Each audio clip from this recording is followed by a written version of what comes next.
Hello commanders and welcome in part 8 of the American Empire series, and by this chance I want to congratulate all our Muslims around the world. Happy Eid. And now we continue our invasion on the South American continent with this naval blockade on Brazil and all of the continent. We have to mention that now we have Argentina, Brazil and Bolivia after we destroyed entirely Colombia. So I have to deal with Brazil. He is an active player and recently he started building his naval bases level 2, so 100%. We are going to expect some naval defenses there. This is why I'm moving carefully there to his coasts with my stacks of frigates and cruisers. When I'm close to his coastal cities, I'm going to start bombarding them to prevent him from making any more ships. These are our cities that are spamming land armies all today. Our level 5 air base is ready soon for the stealth aircraft that we are going to discover later. Which one? In the last video you guys gave me a lot of suggestions between stealth bombers, stealth strikers, stealth air superiority fighters. But today we are going to see which stealth unit we are going to make. And it is going to be the game changer, and it's going to be a very strong and lethal one. But it is lethal when it is used properly. This is the South American invasion. I am advancing with my stacks of towed artillery and multiple rocket launchers with my level 3 mobile radar, which is giving me the vision in front. You can see that our radar is showing us those land radars there ahead. We can see what is coming for us, and we can see also the kind of defenses they have. My ships are securing the coasts for us. You can see that I'm using the multiple rocket launchers and the towed artilleries inland and using my cruisers on the coasts. This is a very good strategy, a very lethal one when you escort your land armies with both artillery and ships. This is how you cover all of your weakness points. Because here you can see that on the coast that we need to advance with our cruisers first to attack any kind of surface vessels there. And at the same time our cruisers, they are going to give us the ability to bombard any land units nearby. Of course, the cruisers or any kind of surface vessel is not going to fly on land and attack anything inland, so it only can attack something on the coast within its range. So inland like this, like South America, we are going to need our multiple rocket launchers to attack from distance without receiving any damage. This is the strength of artillery. The operation of bombarding the Brazilian cities have started now. The city of Belém is totally empty because I received no notification. I destroyed his buildings, but nothing there. So I'm going to move to the next city, which is Manaus. In Manaus, he have a level 2 naval base and he also have an air base.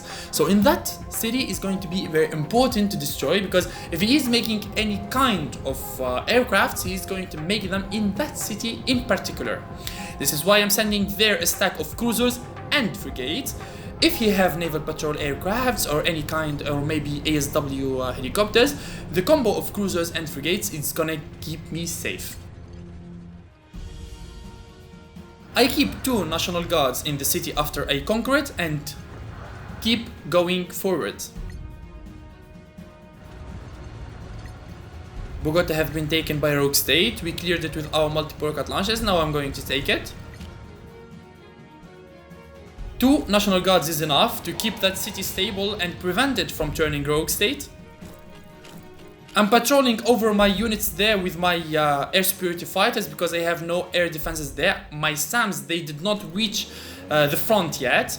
I started mobilizing them. So instead of using SAMs here, I'm using my air superiority fighters. The good thing that they do not have level 3 army bases, so the South American coalition does not have mobile SAM launchers, so I'm free to use my air superiority fighters here.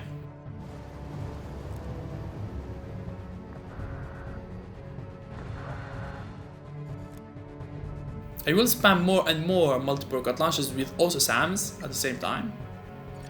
I want to create 2 strong stacks in the city of Chicago and the city of San Francisco, 2 stacks of 1 mobile radar, 7 or 6 multiple rocket launchers, and 3 SAMs.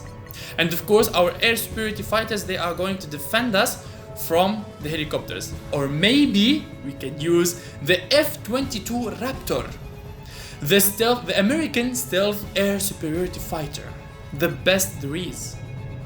So here, the Raptor, I am going to use them to protect my multiple rocket launchers and the combo of SAMs from attack helicopters and from all kinds of rotary wing aircrafts.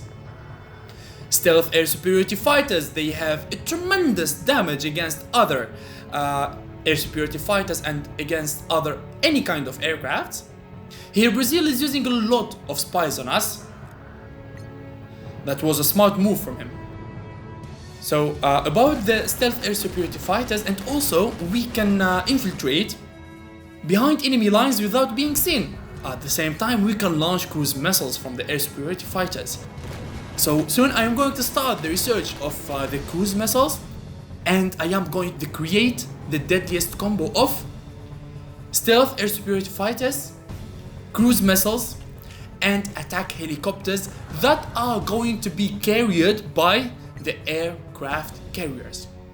Now today in the episode 8, you know exactly what build we are going to follow, what strategy we are going to follow.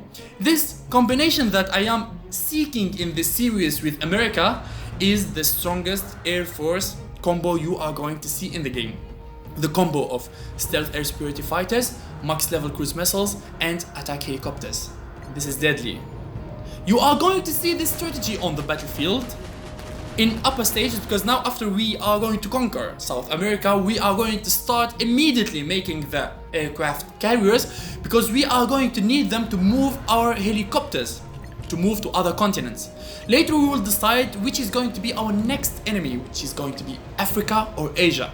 It depends on the availability of the players, their activity, their conditions, etc. And that's how we are going to follow the strategy.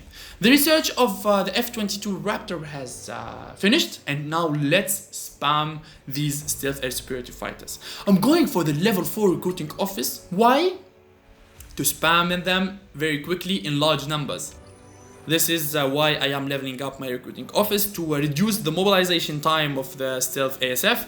Now I started the research of the conventional warheads to, of course, to unlock the cruise missiles later, and I maxed up my multiple rocket launchers. Step by step, we are going through the biggest and strongest army ever created, because everything is going to be max level. We are going to have the diversity of units: air, land, navy. This is why I wanted the series to be the strongest ever, with the strongest nation, the United States of America. We are going to flex our American muscles here, and you are going to see a tremendous firepower there.